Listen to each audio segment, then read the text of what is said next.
Ah, enfin rentré de tous ces parcs. Ah, cet été avec le parc Astérix Toverland, c'était tellement beau et...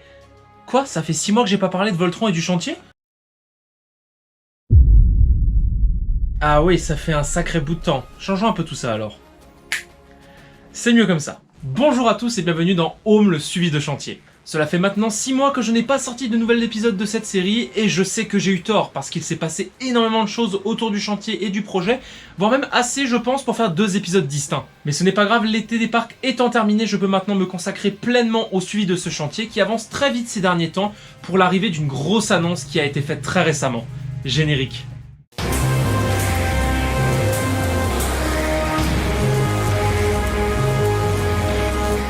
La dernière fois que j'ai fait un récapitulatif de tout ce qui s'était passé sur le chantier, nous avons parlé de la pose des premiers rails de la partie B, ainsi que des tout premiers concept art. Or aujourd'hui, cela fait plus de 2 mois que le parcours est clôturé, à l'exception de la turntable qui n'est toujours pas arrivée, mais nous allons quand même revoir en revue les étapes clés de la pose des 142 rails du parcours. Lors du premier épisode, nous nous sommes quittés sur la pose des premiers rails des premiers poteaux de la partie B. Le montage s'est ainsi poursuivi les jours d'après, et le premier élément majeur du parcours n'a pas tardé à montrer le bout de son nez. Le 10 février, soit seulement 9 jours après le début de la pose des premiers rails du coaster, c'est ceux de la flèche qui commencent à être installés. Cette dernière a fait débat auprès des fans qui furent pour la plupart déçus compte tenu de sa représentation sur les plans d'origine. Il semblerait qu'ils aient volontairement enlevé un rail sur le projet final, qui a d'ailleurs été abordé comme le rail 0 dans l'un des épisodes du documentaire de chantier. Aucune information supplémentaire n'a été donnée sur ce rail manquant, mais je suis persuadé que d'ici les mois qui suivent, nous devrions avoir plus d'informations. Aux alentours du 15 février, la façade principale du bâtiment d'entrée commençait à prendre forme. Parmi les murs en béton, on arrive déjà à discerner les futures fenêtres, les colonnes et les voûtes qui orneront la centrale hydroélectrique qui sert d'entrée à l'attraction dès l'ouverture. On remarquera donc que l'intégralité des fenêtres sont factices et seront éventuellement remplacées par des murs noirs derrière les vitres, mais des hypothèses sont proposées par quelques fans avant même de savoir le résultat final. Certains pensent qu'il s'agirait d'écrans qui montreraient l'intérieur de l'atelier de Nikola Tesla, alors que d'autres pensent uniquement à des vitres opaques avec des bandes LED colorées à l'arrière pour donner un peu plus de dynamisme au tout. Dans les deux cas, les gens pensent, ou surtout espèrent, que ces écrans ou ces lumières seront synchronisés avec le départ des trains du bâtiment pour ajouter un peu plus de dynamisme à l'attraction. Mais je pense que c'est un peu trop demandé de la part d'Europa Park, mais on peut toujours être surpris. En parallèle de l'avancement des détails sur le bâtiment d'entrée et de maintenance, un autre élément important du coaster s'apprête à être monté. Le 20 février, l'élément le plus haut derrière le Beyond Vertical Launch Inverted Top Hat et l'Inverted Stall, c'est-à-dire le top hat de la partie B, est monté au-dessus du dive loop qui lui a été monté quelques jours auparavant. Cet événement marque donc la fin de l'assemblage des rails du côté du rond-point, qui permettra donc aux équipes d'RCS de continuer le montage vers la gare et donc le début du parcours. Ce top hat culmine à 32 mètres de haut, soit 0,5 mètres plus bas que ce que les gens appellent le looping launch pour faire plus court. Looping Lounge. Looping Lounge. Looping Lounge. Looping Lounge. Cet élément devrait donc être très intéressant s'il est pris à une bonne vitesse, ce que malheureusement nous ne savons pas encore à cette période-là. Le montage et le chantier se poursuivent ainsi pendant toute l'intersaison jusqu'à la réouverture d'Europa Park pour la saison 2023, tant attendue par tout le monde pour pouvoir enfin observer le nouveau roller coaster d'Europa Park de leurs propres yeux. Mais avant le lancement de la 49e saison d'Europa Park, la conférence de presse inaugurale s'est déroulée comme tous les ans 2 jours avant l'ouverture, soit le jeudi 23 mars 2023.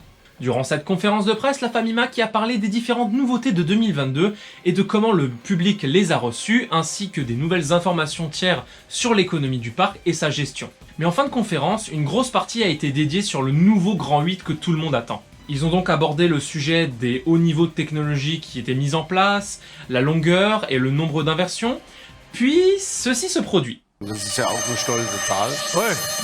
Hoi.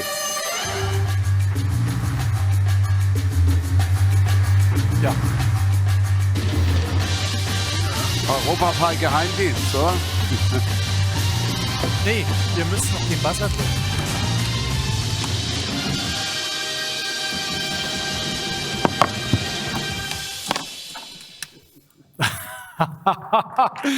Yeah! Comme vous avez pu le voir, la conférence est interrompue par Patrick Marks et Lucas Metzger pour livrer un colis très spécial. Ce colis est en réalité un bouton qui, quand il est pressé, montre ça. 3, 2, 1, 0.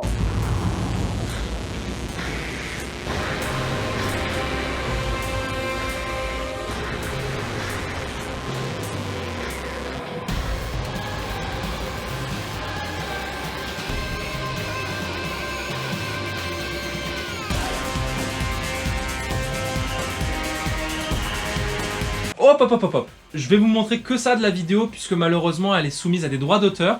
Donc si vous voulez la voir en intégralité, je vous ai mis le lien dans la description. À la surprise générale, le on-ride officiel de Voltron Coaster est dévoilé à la presse et au public en cette fin de conférence. La nouvelle circule partout sur internet et augmente encore d'un cran le niveau de hype au sein des fans et des passionnés de parcs d'attractions de l'Europe entière. Dans cette vidéo, on peut y voir non seulement le parcours mais aussi le premier aperçu des trains et des décors terminés qui entoureront le coaster une fois achevé. On y aperçoit des ruines, des lacs et des bâtiments délavés qui créent un vrai contraste avec la modernité des trains et les rails du coaster. Cette vidéo n'a fait que rendre encore plus impatientes les personnes qui attendaient ce coaster depuis des années, mais n'oublions pas qu'ils devront attendre encore 1 an de plus pour pouvoir le découvrir. Pour en finir avec la conférence du 23 mars, on y apprend également qu'un court-métrage de 12 minutes sortira dès l'automne au cinéma 4D, portant sur la storyline de Nikola Tesla et de Voltron Coaster. Dans le trailer, on voit Nikola Tesla présenter son projet de transport d'énergie à du public qui ne semble pas convaincu. Il va alors s'installer seul dans une usine abandonnée et mener à bien ses expériences grâce aux fonds fournis par l'Adventure Club of Europe. Si vous voulez connaître la suite de l'histoire ainsi que les résultats de ces expériences, il vous faudra aller voir le film au cinéma 4D dès le 30 septembre. En parallèle de toutes les annonces et de la réouverture du parc en grande pompe fin mars, le chantier bat toujours son plein et la série documentaire Home di Bob Documentation continue toujours à diffuser un épisode par mois lors de sa saison 2. À ce stade, il n'y a eu que 3 épisodes qui abordaient des informations relativement déjà connues, jusqu'à celui du 27 avril où Patrick et Lucas sont interviewés des responsables directs du chantier. Ainsi, nous avons pu en savoir plus sur l'élaboration du projet, les différentes étapes importantes du design et de la fabrication du coaster, ainsi que le choix des matériaux et motifs utilisés pour la thématisation.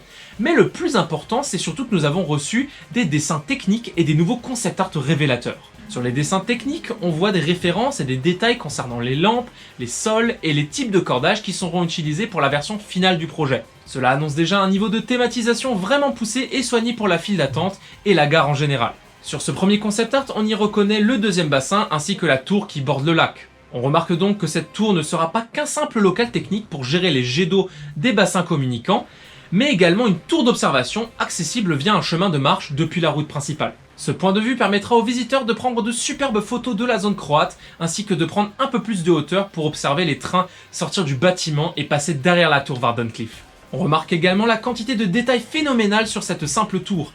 Les ruines sont bien taillées, avec une partie de l'escalier en bois, des roches qui s'effondrent. On dirait vraiment que le bâtiment est à l'abandon depuis plus de 200 ans et ça fait tout le réalisme de l'endroit. Sur les dernières images montrées, on remarque des plans du côté façade du quartier grec et de la boutique de sortie de l'attraction. Ainsi, on peut se projeter un peu plus vers le produit final et on se rend compte que le bâtiment de la gare formera un petit amas de façade qui aura l'air d'un village typique de la côte méditerranéenne croate. Enfin, sur ce dernier concept art assez mystérieux, on voit des visiteurs explorer un endroit assez sombre, rempli de câbles électriques et des bobines Tesla en fond.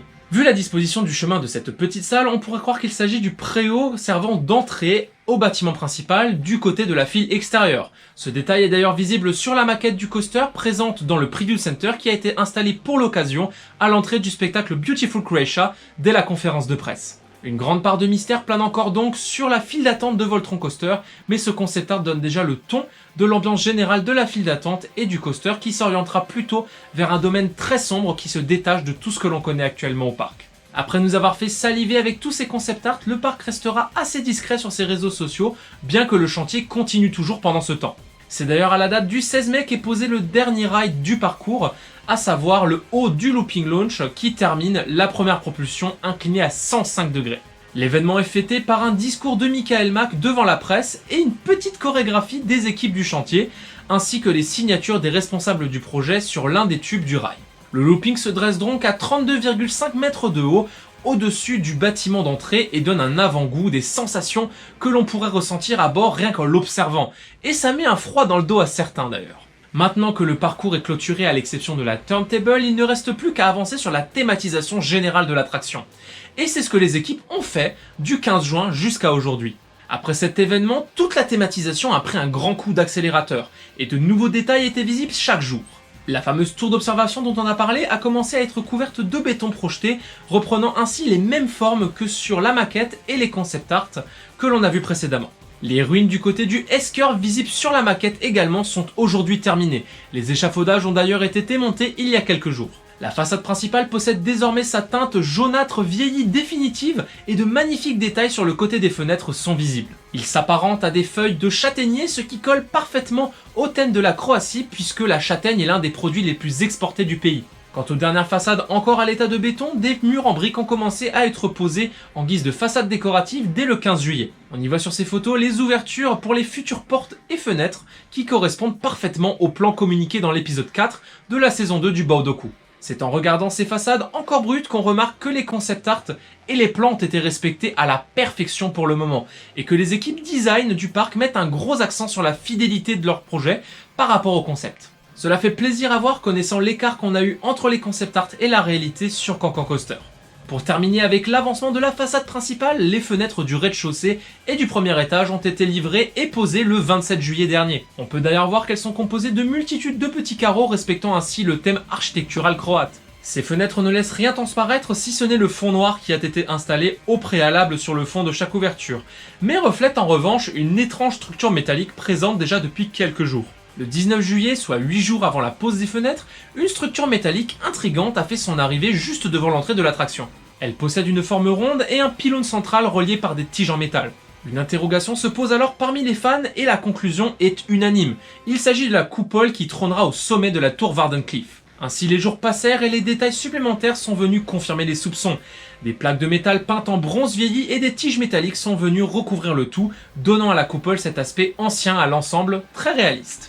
Quelques jours plus tard, des morceaux d'acier de plusieurs mètres de haut arrivèrent juste à côté de cette coupole. Il s'agit en réalité du pied de la tour qui supportera cette fameuse bobine. Le tout a été monté en seulement quelques jours avant d'être hissé en haut du bâtiment pour accompagner le Looping Launch, seul depuis désormais 3 mois, à la date du 10 août. Date d'un important événement annoncé déjà quelques semaines auparavant.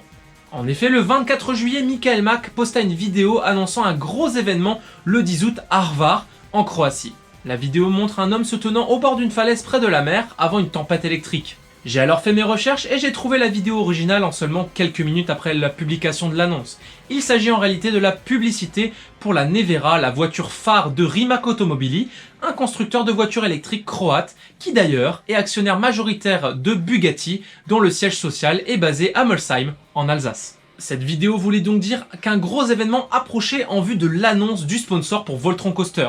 Mais où et comment? A l'origine, nous pensions que le tout allait se dérouler à Europa Park, mais après quelques recherches, des fans ont découvert que la Nevera, exposée sur la place principale de la ville de Hvar, allait partir pour une nouvelle destination après le 10 août, ce qui ne semblait pas être une coïncidence donc. On a donc pensé qu'elle arriverait directement à Europa Park pour la date du 10 août, mais il s'est avéré que la famille Mark et certains artistes du parc se sont déplacés en Croatie environ une semaine avant la date du grand événement, ce qui confirma donc le déroulement de la cérémonie directement sur place. De nombreux invités y étaient conviés et un tweet de Michael Mack, oui, encore, dans la journée nous a même confirmé que nous allions également connaître le nom officiel de Voltron Coaster qui jusque-là n'était qu'un nom de code. Chacun a donc suivi les différents réseaux sociaux pour être le premier à connaître la grande nouvelle. Un spectacle de drone a été organisé pour l'occasion montrant la collaboration entre Rimac et Europa Park en réalisant plusieurs tableaux sur Nikola Tesla, la Croatie et Europa Park pour enfin terminer sur le nom officiel du coaster. C'est donc après plus d'1 an et demi après la confirmation de la construction d'un nouveau Grand 8 à Europa Park que nous connaissons enfin son nom. Et ce nom que vous attendez tous n'est autre que... Quoi? Non, je vais plus avoir de batterie, ma caméra va me lâcher. Je suis désolé, je dois vous laisser là. En tout cas, merci beaucoup d'avoir suivi cette vidéo. Je suis désolé de vous quitter comme ça. J'espère que la vidéo vous aura plu. Si c'est le cas, n'hésitez pas à mettre un petit pouce bleu, à vous abonner. Ça me fait toujours plaisir. Et on se retrouve bientôt pour une prochaine vidéo. Salut tout le monde. Non.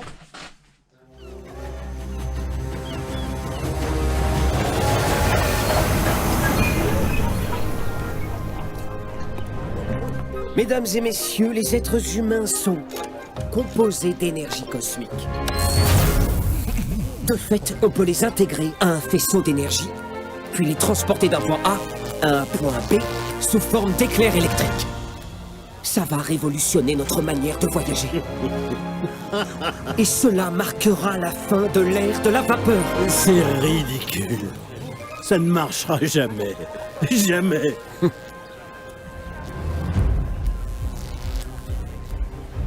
Ça va marcher.